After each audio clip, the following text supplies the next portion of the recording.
Okay, hello. Hello. It's our first evening recording. I know. Yeah. It's been a busy day, so. The lighting is all messed up. We'll see how it goes. It's fine. It has been a busy day. Yeah, what have you done today? I don't even know. I'm like so tired. I had a meeting, new faculty, trying to figure out what I'm supposed to do for my job. Mm-hmm. It's always good.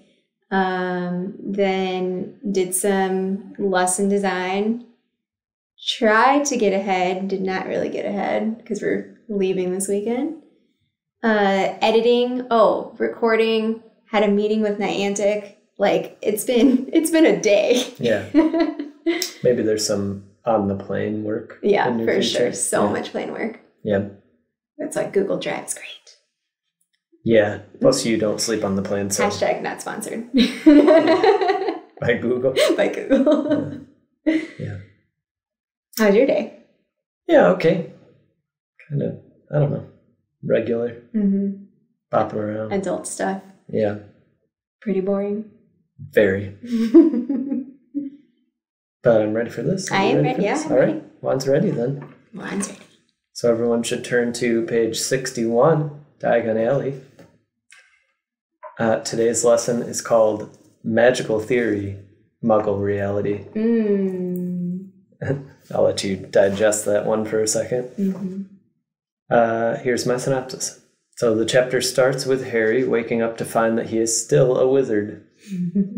Hagrid takes him through London and the Leaky Cauldron into Diagon Alley, a wizard district, to buy Harry's school supplies. They stop first at Gringotts, the wizard bank, to withdraw money from Harry's family account. And Hagrid also withdraws a mysterious object from another vault for Dumbledore. Money in hand, Harry buys robes, ingredients, and books. Hagrid gifts him an owl.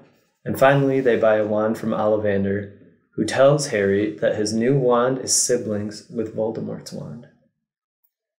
Harry is feeling overwhelmed by his ignorance, made worse by an encounter with a fellow incoming first year at Hogwarts.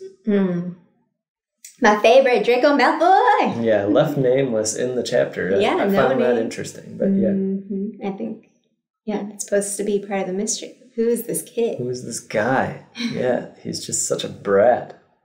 Yeah. Like, could you imagine meeting somebody and then just being like within 10 sentences? Yes. What is your bloodline? I think I'm old enough bloodline. I was going to say, I think I'm old enough to have interactions where I'm like, after 10 interactions, I'm like, Yeah. We don't really have the same ideology. No, yeah, Harry senses it like right away, right? Yeah, well, just the way that he talks about Hagrid. But no, let's go back to the title. So you called it... Magical Theory. Magical Theory. For obvious reasons. Magical Theory. And credit.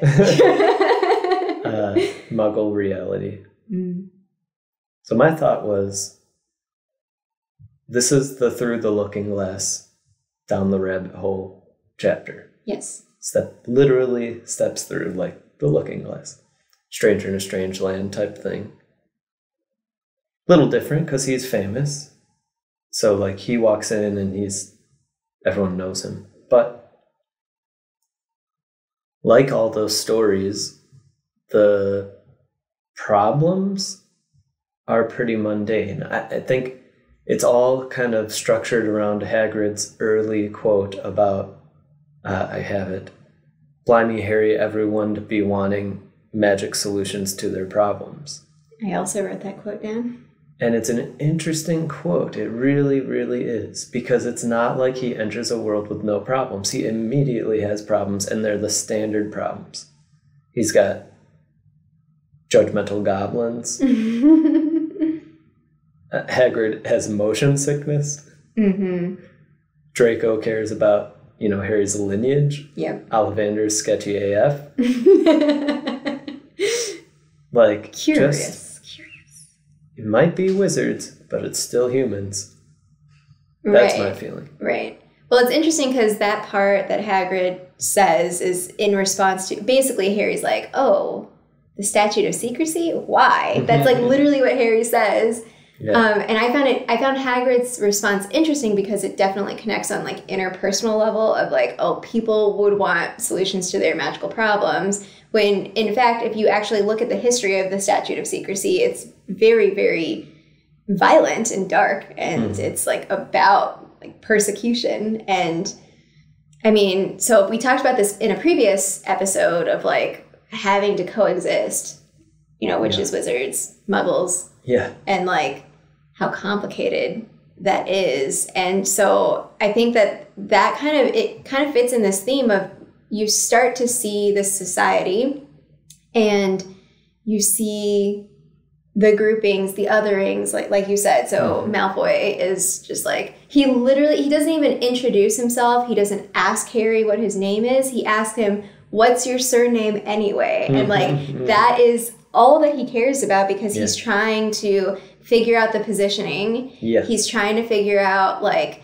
where Harry fits in this clear hierarchy that he has in his mind, that Muggle-born are inferior to Wizard-born. And so that's why he like checks and he's like, oh, they're one of our kind, right? And it's very blatant. And it's amazing too, like Harry, for all of his kind of feelings of inadequacy or being an imposter or just being so ignorant about everything, he has the human side of it down immediately. Like he reads Draco faster than Draco reads Harry.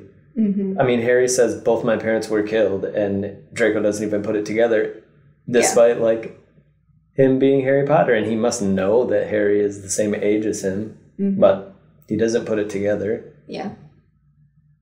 But Harry like puts together what Draco is talking about immediately, which is a perfect bridge to this idea of like, well, the same types of problems we are going to encounter in this magical world.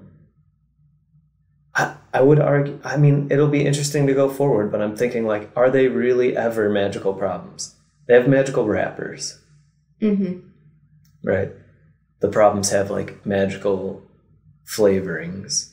But the problems are typically interpersonal and pretty expectant.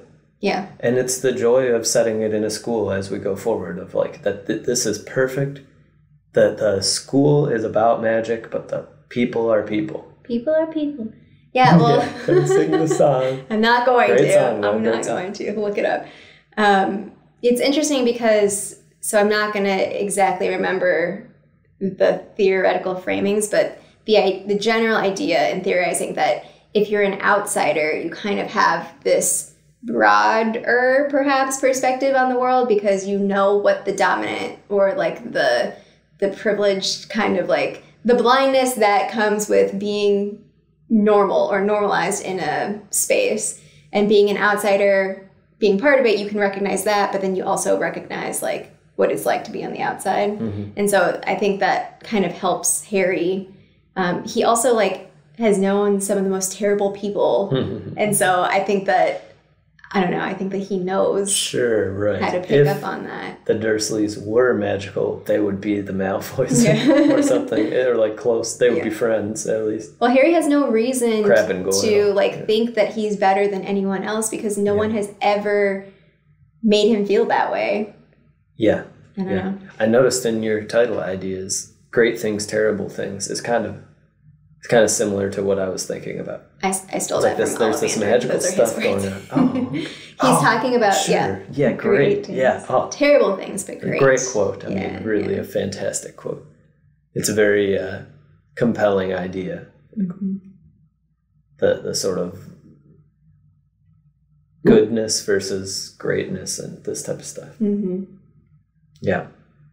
And there's more. Okay, so going back to problems, this I don't remember if it was in a previous chapter, but for sure Hagrid on page 64 talks about the Ministry of Magic. This is also part of like Harry's like learning about all the things, and he's like, Ministry of Magic messing things up as usual. It's like, okay, you have this magical government, they're politics, incompetent somehow, but still run the entire wizarding world, or at least make laws. And Hagrid like just dismisses the minister out of hand, like as It could have been plucked from our current political discourses. Well, it's all about positioning and it's all about power. And so, like, obviously Hagrid has a loyalty to Dumbledore and admires him and values him and does not appreciate that Fudge is, like, constantly being like, hey, Dumble, please help. Dumble, need some help, buddy. Yeah. And, so we also see that Harry's letter to Hogwarts actually has more information about what he needs.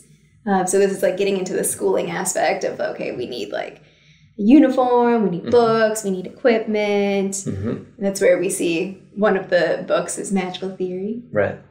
That was my wink to the title. I was like, well, we're going to encounter it. We might as well go with it. Yeah, I mean, I think I was also playing around with the idea that Harry is still isolated, but, like, in a completely different way now that he's entered the magical world. It's like isolation was a theme to me, but he goes from this isolation that's, like, enforced on him very specifically with the Dursleys and very physically, right?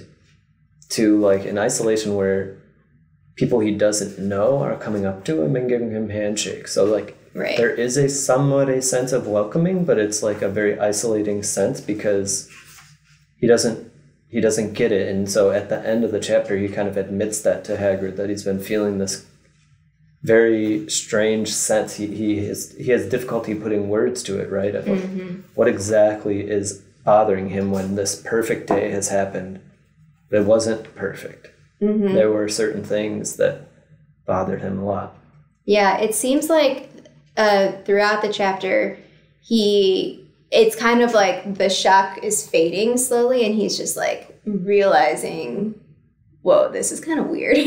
There's a moment, I didn't write down the page number, where he actually doubts, like, in his head of, like, I don't know about this Hagrid dude. Like, I don't know if, like, what he's saying is, like, makes sense at all. Yes, he does early in the chapter. Yeah. It's a long chapter. Yeah, no, it's so long. But it was interesting because that's kind of like what you were saying. Yeah, that's what you were saying last chapter of, like, why is Harry just kind of, like, going with it and being like, yeah, sure. And I think that it's just kind of, I was thinking about that conversation later, and I think that because we left the chapter before that with him literally daydreaming that somebody would whisk him away. And so I think that part of that initial reaction was just kind of like, it's happening. Yes. Like, I'm all for it. And now he's like, wait a second. I'm not sure. I think it's on purpose that J.K. Rowling made this chapter long because he goes to the Wizarding World and back. By the end of the chapter, he's in a Muggle train station. Yeah. And it's a fascinating way to do it, where it's like... You have, like, 24 hours. You're bookending this idea of, like, Hagrid being like, oh, magic. I mean, we should, I think, infer from what Hagrid says that magic does provide some solutions to Muggle problems. Like, they could... I mean, well, it's hard to say, because he just says they would want it. It's not like they would demand, or like, we couldn't keep up with the demand or something like that. It's more just like maybe we could even say that he's kind of reluctantly admitting that, like, they have no solutions for Muggle problems. It's not like they could just enter the world and solve all of them. He knows they have their own problems. But they're so similar, and by the end of the chapter, Harry is back in the Muggle world, and, like, he does say, like, he's looking around the Muggle world and it feels strange now, like he's now a member of the secret club. So he has this new knowledge, but it's still like, is it strange? Is it all strange? You know? Well, it's interesting Was it always? For perspective taking, because there is this clear, like, demarcation. You're saying there are Muggles and there are magical people. And you make that distinction, and I don't know, like, what keeps, if it's not, it's, what I'm trying to say is that it seems that Hagrid saying this is that within the Wizarding world, they view Muggle problems not as their own. So I think that's what you're saying as well. So it's interesting because at the root of it, I think, yeah, the dynamics are the same. You have the same, like, weird social hierarchies. You have this idea of good and evil, or, like, harming other living beings. You have all sorts of stuff like that. So it's interesting. What is it exactly that is making that label or that difference? Is it just something that is recirculated and passed down? I feel like that's a huge part of it. We just keep it going because we've had this statute of secrecy since 1707. That's like 300 years. And it even speaks to maybe Hagrid's own possible ignorance about what exactly the Ministry of Magic does. He basically only says one thing, that it's about keeping wizards away from muggles and vice versa. But we learn that that's not exactly true. There's a lot more under the surface that maybe doesn't get as much press or isn't so maybe politically expedient. It's just like, seems like something that a lot of wizards maybe are just okay with. Yeah, we should avoid muggles. We're better than them. So let's just stay away from them. I mean, but it's not necessarily true. There's a lot more going on there that we learn. Wizards have problems, a lot of problems, and they're going to come clear. They already are. I mean, they've already crystallized within 2 interactions with Malfoy and with Ollivander. That there is a depth here, and maybe the goblins as well. There's a depth to this world that's also maybe also a shallowness. That the world is still shallow, even though there's magic. Yeah. Something else that's interesting, which we don't go into depth with in the chapter, is kind of the long-standing institutions. So like Gringotts is the bank. The bank. You have Ollivander, who has like sold basically everyone their wand. Like, okay, I don't know how big the wizarding world is at this point, but like, where are these jobs? Like, where do they work after? It's not like anyone's going to take over Ollivander or like start a competing one and like... There's, I don't know. It's just funny to think about. Who's the Pepsi to Ollivander's Coke? I don't know. At least not in the UK. It's a great chapter regardless, though. I mean, there is definitely a sense of awe. She communicates it well. My favorite quote that I wrote here was the one where Harry says Harry wished he had about 8 more eyes. I thought that was just such a great way of communicating what it would feel like to be in a place where it's like you just want to see everything. You wish you could see everything. There's so much to take in for him. Also, side note, I was thinking about Malfoy again. How does Malfoy not know who Harry Potter is? I know, that's what I said. I don't know. Like, how, unless that's supposed to communicate like how much hatred the Malfoy family has towards Harry Potter, that why would they talk to Draco about Harry? I mean, he must know about Harry, but he just probably is like on this plane of existence where he pretty much only thinks about himself and the family. The like all these random witches and wizards are just coming up to Harry Potter and they're like, "Oh my god!" Right. It's great to meet you. Right. And Harry's like, it's the limits of fame here. Where he's actually maybe infamous to some people, and they will hate him or ignore him, or believe him to be, not what he's talked up to be. There's a mythology around him already, right? The fact that people are coming up to him like it felt like with a sense of expectation that this person is great. I think that, so also part of Harry being overwhelmed is like now he actually he has this contact with other people, with random strangers, and it's like a repeated interaction. It's not something like, oh, you're a wizard, Harry, and it's this private moment between you and some person named Hagrid that just busted through your door. Like, it's just it's a full day of this is what your life is. This is the Harry Potter life.